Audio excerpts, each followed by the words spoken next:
Allez, on prend maintenant la direction de la vallée de Sainte-Marie-aux-Mines où se développe depuis près de 15 ans une entreprise spécialisée dans le savon.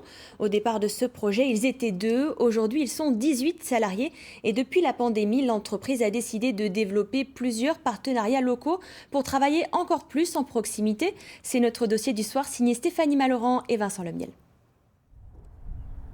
Sur les hauteurs de Sainte-Marie-aux-Mines, une chapelle. À l'intérieur, ça sent bon la savonnette. Normal. Ici, depuis 2007, la Seine Rhénane et sa compagne Cathy Mendes ont démarré leur savonnerie. 24 savons différents, 3500 sortent tous les jours de cet atelier. Ça là-bas, c'est pour les petits savons à emballer aussi. La pandémie n'a pas mis à mal la santé de l'entreprise, même si l'export fonctionne au ralenti et qu'il n'y a plus de salons professionnels.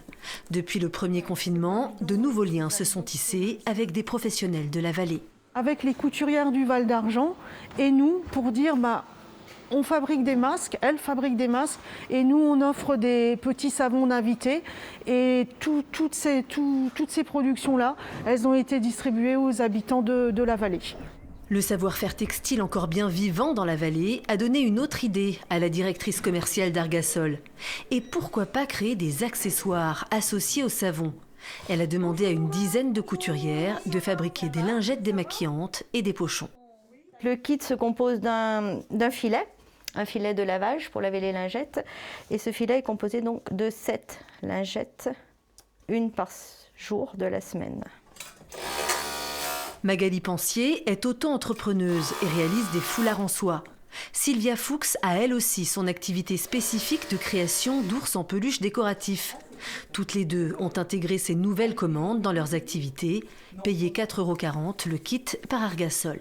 En fait, moi, ce que j'aime bien, c'est le relationnel avec justement ce réseau qui est en train de se mettre en place. Alors, ça commence petit, j'allais dire tous les mois, il y a des gens qui se rajoutent. Il y a des gens qui étaient au départ bénévoles pour les masques et qui, à l'heure d'aujourd'hui, se sont mis entre auto-entrepreneurs pour pouvoir faire.